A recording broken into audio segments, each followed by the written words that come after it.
castor oil or something that I don't be using? You feel what I'm saying? That's really what I would ask. You feel what I'm saying? I might ask like, yo, like, damn, okay, cool, right? I probably ask about all his beefs. Like, I probably be like, I probably be like, yo, what was your favorite diss line that you wrote? Because in the public, he's probably never gonna actually say that he had these specific. Actually, no, I'm lying, because he's addressed the Meek Mill beef before, I believe. But the man is beef with everybody. You feel what I'm saying? Like, he's beef with Kid Cudi and Ludacris and Common and Meek Mill and Kanye, obviously. The man is beef with Pusha T. Like, the man beefs with everybody. You feel what I'm saying? But he's really going to do it. Joe Budden, he's really going to do it in subliminally. You know what I'm saying? I would probably ask him how he really felt about Joe Budden giving him 39 diss tracks. And he dropped one diss track, and then, you know, people may not even know that he was dissing him on 5 p.m. in Calabasas, or 5 a.m. in Calabasas. And I would really just ask that, like, how does it feel when Joe Budden dropped like 8 diss tracks to you? Like, how'd you feel about that? You know, like I'm an interviewer, so I really probably just ask him questions. I wouldn't go in looking for advice or knowledge. If he actually gives me that advice or knowledge, then that would be a whole different story, right? I'll take the money, not gonna lie, and invest it too. I agree. I don't think Jay gonna just give it the blueprint that easy. Hey, even though he got an album called The Blueprint, he ain't finna just give you the blueprint, bro. You think billionaires become billionaires by just saying how they became billionaires? Only other billionaires are gonna talk and have the same conversation. Like, if you're not at that same money level, we not having the same conversation. You feel what I'm saying? Like, and people don't understand too, like, the man can give you all the information in the world, but if you're not mentally ready for it, then you're not going to be able to accept it, you're not going to be able to digest it, and you're not going to actually put that information to good use because you weren't ready for it.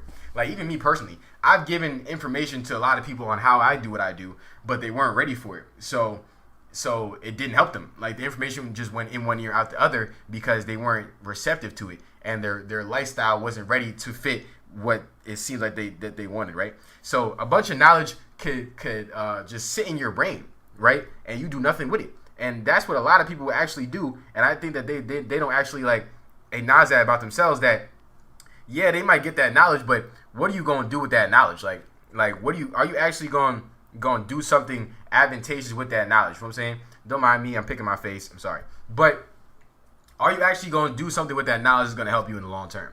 I don't think that a lot of people are going to do that. They're just going to soak up that knowledge and then be like, yo, I have all this knowledge now, but what are you going to do with it? You know, that's why I think people don't think about the next thing, right? Because anybody could be Drake, right? Now, will you be Drake specifically? No.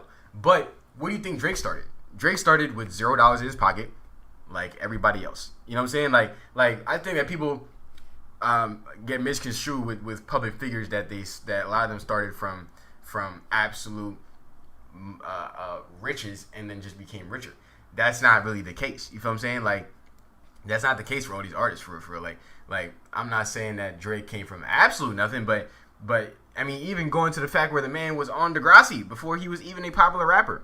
So you could say that you could directly be a Drake if you have just the talent to entertain. Like, Drake just has an innate talent to entertain, clearly, and just to put on a character and a persona. So he's able to do that. You know, if you're able to do that, you can do the exact same thing, because music and being a rapper is just playing a persona. So if you know how to play a persona well, you could essentially be Drake. You don't need him to tell you how to be him. Just watch his come up. People need a lot of times direct words to be told to them on how to do things. You don't need that. Like, you don't need to be directly told how to do something in order to know how to do it, in order to learn how to do it. You have to watch people's movements and learn from that. Like, you have to always be a student. Always be a student. Always be looking and watching and learning without even somebody having to necessarily tell you how to do something. You know what I'm saying? You have to always be watching, looking, and learning. That's very important. Always be looking, watching, and learning. Okay?